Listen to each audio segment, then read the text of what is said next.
여러분 안녕하세요. 정책 택배 풀어보는 최혜정입니다. 많은 분들이 숨은 정책들을 잘 활용할 수 있길 바라면서 택배를 풀어보다 보니 어느덧 12월이 됐는데요. 여러분은 올 한 해 마무리 잘하고 계신가요? 2023년 마지막으로 소개해드릴 정책 택배는 추워진 날씨와 달리 연말을 좀 더 따뜻하게 보낼 수 있는 정책들이라는데요. 택배 왔나 봐요. 얼른 가져와 볼게요.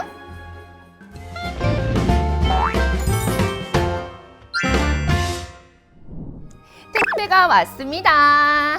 자, 오늘의 택배는 바로 와! 2023년 마무리도 알차게 연말 결산 정책입니다. 첫 번째 물건부터 꺼내볼게요. 와, 2023년 가계부네요. 자, 그럼 올해 얼마나 썼나 볼까요? 오호, 식비에 교통비에 문화비까지 생각보다 지출이 많았는데요. 올 한 해 지출 내역을 보고 있자니 돈은 벌어도 모자란 기분만 드는데요. 팍팍한 주머니 사정 고민을 조금이나마 덜어줄 13월의 보너스! 연말정산 미리 계산해 보시는 건 어떠세요? 정부에서는 10월 31일부터 근로자분들의 편리한 연말정산을 위해 더욱 개선된 연말정산 미리보기 서비스를 제공하고 있는데요. 연말정산 미리보기 서비스란 올해 신용카드 사용금액과 과거 공제 금액을 기초로 내년 연말정산 세액을 계산하고 절세 전략을 세울 수 있는 서비스로 홈택스 홈페이지의 연말정산 미리보기 서비스 카테고리에서 간편하게 이용 가능합니다. 올해 9월까지 신용카드 사용금액에 10월부터 12월 사용 예정 금액을 입력하면 예상 소득공제 금액을 자동으로 계산해준다고 하니 지출 내역에 따라 달라지는 소득공제액을 미리 예상하고 절세 전략을 세울 수 있게 도움을 받을 수 있겠죠. 그리고 올해엔 특별하게 맞벌이 부부의 경우 부양가족 공제는 물론이고요. 부양가족의 교육비, 기부금, 신용카드 등 누가 공제받는 것이 더 유리한지 미리 확인이 가능합니다. 신용카드, 기부금, 연금저축, 보험료 등 공제 항목을 분석하여 추가로 사용 납입하면 공제받을 수 있는 금액을 알려주는 절세 팁까지 제공된다고 해요. 그리고 또 하나의 연말정산 꿀팁! 작년부터 도입된 간소화 자료 일괄 제공 서비스인데요.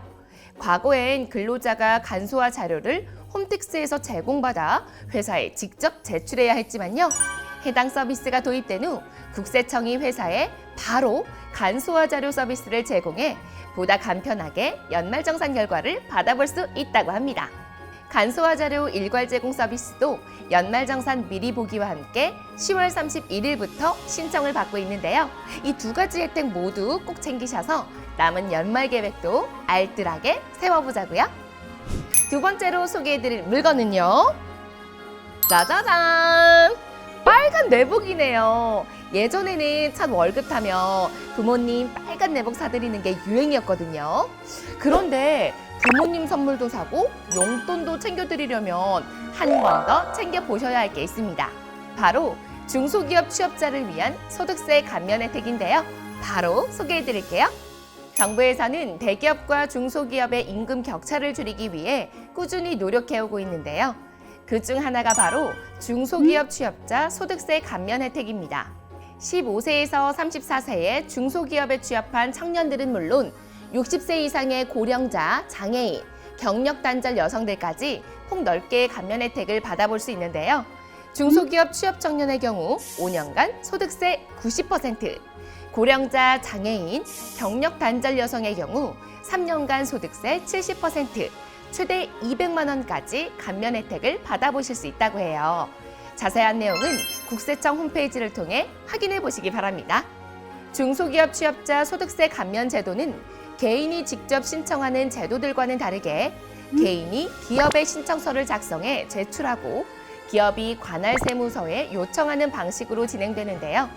어떻게 신청해야 할지 고민되신다면 국세청 홈페이지에 올라온 중소기업 취업자 소득세 감면 신청서를 내려받아서 작성한 뒤에 회사 담당자에게 요청하시면 간단하게 신청 가능합니다.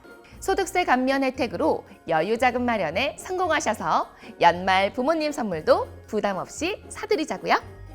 세 번째 물건도 꺼내볼게요. 와, 돼지 저금통이네요. 너무 귀엽죠? 남은 동전들을 돼지 저금통에 차곡차곡 넣다 보면 어느새 꽤 많은 돈이 쌓이잖아요. 이번에 소개해드릴 정책은 바로 경제활동 기간에 벌어들인 소득 일부를 노후 대비를 위해 차곡차곡 적립하는 연금제도와 관련된 정책인데요. 연금계좌 세액공제 소개해드릴게요. 개인의 노후생활 보장 및 장래생활 안정을 목적으로 하는 장기 저축 상품인 연금저축. 개인 퇴직연금의 노후소득 보장을 강화하기 위해 올해 연말정산부터는 연금계좌 공제 한도가 상향되었다고 하는데요. 연금저축에 납입하는 금액에 대한 세액공제 한도는 400만 원에서 600만 원으로 늘어났고요. 개인형 퇴직연금 IRP 등 퇴직연금을 포함한 세액공제액은 700만 원에서 900만 원으로 확대되었다고 합니다. 은퇴 이후의 삶을 위한 개인연금 저축은 선택이 아닌 필수라고 이야기도 하잖아요. 돈을 납입하는 단계에서부터 세제 혜택이 주어지기 때문에 노후 대비를 하면서 절세까지 가능한 거죠. 개인연금 저축을 이용해서 일석이조 혜택 꼭 받아보세요. 네 번째 물건도 꺼내볼게요. 아니 이게 다 뭐예요? 이거는 마트, 이거는 편의점, 이거는 시장, 이건 옷가게. 아니 오래 사용한 카드 사용료가 이렇게 많아요? 영수증만 봐도 정말 머리 아프신 분들 이 카드 사용금에 대해서도 받을 수 있는 소득공제 혜택이 있다고 하니까요. 저와 같이 고민을 덜어보기로 해요. 근로자 본인과 기본 공제 대상은 2023년 한 해 동안 사용한 신용카드 등 사용액 금액에 대하여 소득공제를 받아볼 수 있는데요. 신용카드 등 사용액의 합계액이 총 급여액의 25%를 초과하는 부분에 대하여 신용카드 등 사용금액 소득공제가 가능합니다. 공제 대상에 포함되는 분들의 경우 신용카드는 사용금액의 15%, 직불, 선불카드, 현금 영수증은 사용금액의 30%, 도서, 신문, 공연, 박물관, 미술관 등 문화생활은 사용금액의 30%, 전통시장과 대중교통은 40%까지 공제 혜택을 받아보실 수 있는데요. 특히 2023년 1월부터 12월까지 대중교통의 경우 최대 80%까지 대폭 향상된 혜택을 받아보실 수 있다고 합니다. 하지만 소득 수준별 공제 한도가 정해져 있으므로 내 소득에 맞는 금액까지 꼼꼼하게 체크하셔서 올해 연말에는 카드 사용료 고민을 조금이라도 덜어보시길 바랄게요.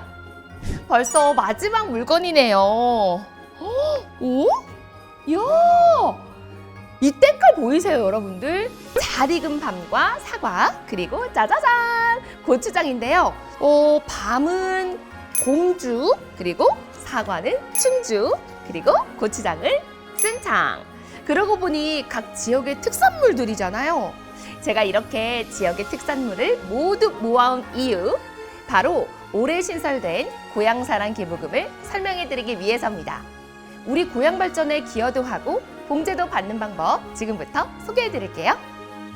올해 1월 1일부터 개인이 고향에 기부해 지역을 살릴 뿐 아니라 답례품과 세액 공제까지 받을 수 있는 고향사랑 기부금이 신설되었습니다.